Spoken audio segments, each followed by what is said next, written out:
الحمد لله المنعم المحسن الديان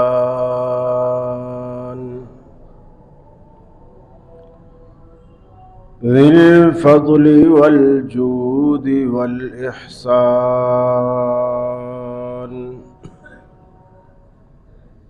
ذي الكرم والمغفرة والامتنان والصلاة والسلام على سيد الأنبياء خير الأنام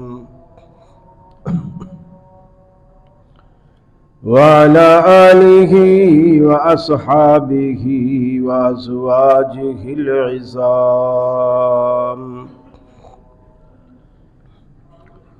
وأتباعه وأحبابه ورفقائه البررة الكرام أما بعد فأعوذ بالله من الشيطان الرجيم بسم الله الرحمن الرحيم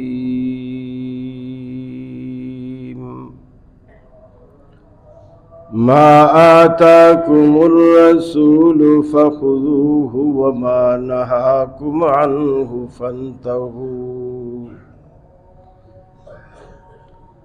أو كما قال النبي صلى الله عليه وسلم لا تصفوا بين السواري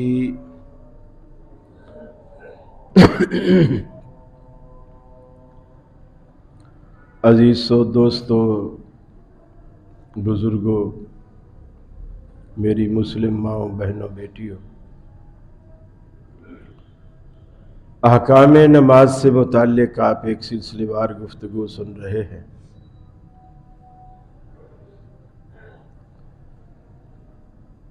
بعد جماعت جب آپ نماز ادا کرتے ہیں اس میں خاص اہمیت اللہ رب العالمین نے صف کو دی۔ نبی کریم صلی اللہ علیہ وسلم کا فرمان ہے کہ صفوں کو درست کرنا نماز کو درست کرنا ہے، اور صفوں کو خراب کرنا نماز کو خراب کرنا۔ آپ نے فرمایا کہ جب تم صفوں کے بیچ میں خلا چھوڑتے ہو، یعنی ایک آدمی دوسرے آدمی کے مابین فاصلہ پیدا کرتا ہے، جڑ کر مل کر کھڑا نہیں ہوتا، فرمایا اللہ تعالیٰ تمہارے دلوں میں فاصلے پیدا کر دیتا ہے۔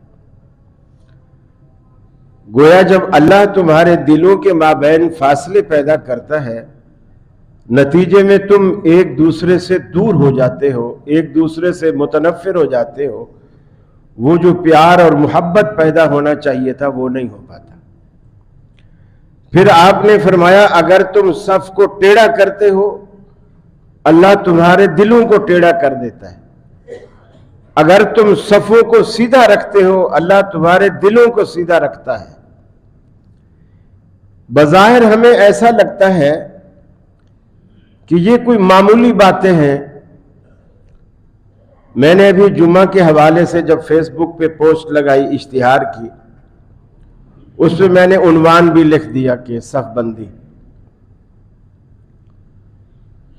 تو کسی صاحب نے کمنٹ کیے اس پر، وہ جو ہنسنے والے ایموجی ہوتے ہیں وہ بھی لگائے، اور کمنٹس یہ کیے کمال ہے قاری صاحب، دنیا چاند پہ پہنچ گئی، آپ لوگ ابھی صفیں سیدھی کرنے میں لگے ہوئے ہیں۔ اصل میں یہ جملے وہ لوگ کہتے ہیں جن کی نظر میں نماز کی، سنت کی، اس کے طریقہ کار کی کوئی اہمیت نہیں ہوتی۔ دنیا بھلے چاند پہ پہنچ جائے، اللہ کے نبی نے کیا فرمایا؟ الصلاۃ معراج المؤمن، کہ نماز مومن کی معراج ہے۔ چاند بہت نیچے ہے، معراج بہت اوپر ہے۔ چاند تو آسمان دنیا سے بھی نیچے ہے، پہلے آسمان سے نیچے ہے، معراج تو 7 آسمانوں سے بھی اوپر ہے۔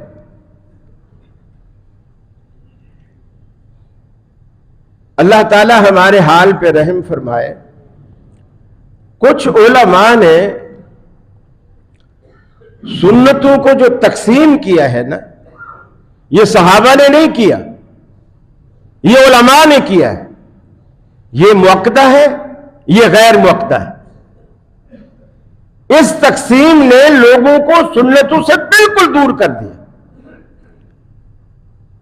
مؤکدہ کی اصطلاح بنائی کہ جی یہ سنت ضروری ہے، غیر مؤکدہ یہ ضروری نہیں ہے۔ جب ضروری نہیں ہے تو اس کو کرے گا کون؟ اور مولوی کو کس نے اتھارٹی دی ہے کہ وہ نبی کریم صلی اللہ علیہ وسلم کی جس سنت کو چاہے اہم قرار دے دے اور جس سنت کو چاہے غیر ضروری قرار دے دے؟ دین علماء کی رائے کا نام نہیں ہے۔ ایک صاحب بڑے معروف ہیں، دیوبند جماعت میں بڑے معروف عالم ہیں، ٹی وی پہ فتوے شتوے دیتے ہیں۔ کل میں ان کا ایک کلپ سن رہا تھا، وہ کہنے لگے کہ قرآن میں اور حدیث میں، یعنی سنت میں اور کتاب اللہ میں، نماز کا طریقہ ہے ہی نہیں، اور یہ طریقہ اور یہ ترتیب امام ابو حنیفہ رحمۃ اللہ علیہ کا احسان ہے کہ انہوں نے ہمیں سکھائی۔ اب عقل کی بات ہے، اگر ایک بات نہ قرآن میں ہے نہ حدیث میں ہے تو امام صاحب کے پاس وحی آئی تھی، انہوں نے یہ طریقہ کہاں سے سکھایا؟ اچھا، لوگ آگے کہتے ہیں سبحان اللہ، لوگ کہتے ہیں سبحان اللہ، کتنی پتہ کی بات کی۔ ایک صاحب مجھے کہنے لگے کہ جی ارے حنفیوں کا احسان مانو، انہوں نے تمہیں بھینس کا گوشت بھی اور دودھ بھی پلا دیا، ورنہ بکریوں پہ رہتے تم لوگ، حدیث میں تو بھینس کا حلال ہونے کا ہے ہی نہیں۔ تو میں نے کہا یہ پھر کس نے حلال کیا؟ بولے امام صاحب نے۔ تو میں نے کہا امام صاحب کو یہ اختیار ہے کہ جس چیز کو اللہ نے حلال نہیں کیا وہ اسے حلال کر دے۔ مجھے بتائیے پھر یہودیوں عیسائیوں میں اور مسلمانوں میں کیا فرق رہتا ہے؟ اللہ نے قرآن مجید میں کہا، حضرت عدی بن حاتم رضی اللہ تعالیٰ عنہ جب عیسائیوں سے نئے نئے مسلمان ہوئے اور انہوں نے رسول اکرم کی زبان اقدس سے قرآن مجید کی آیت سنی کہ اتخذوا احبارہم ورہبانہم اربابا من دون اللہ، کہ یہ اہل کتاب یہود و نصارہ جو ہیں یہ اپنے مولویوں کو، اپنے پیروں کو اللہ کے مقابلے میں رب بناتے ہیں۔ حضرت عدی بن ابی حاتم نے کہا کہ یا رسول اللہ، یہ تو قرآن نے ہم پر الزام لگایا، ہم نے آج تک اپنے کسی عالم کو رب نہیں سمجھا، اور قرآن کہتا ہے یہودی عیسائی اپنے علماء کو رب بناتے ہیں۔ گویا یہ تو نعوذ باللہ قرآن نے ہم پر الزام لگایا۔ میں عیسائیوں سے مسلمان ہوا ہوں، ہمارا کبھی بھی یہ نقطہ نظر نہیں رہا۔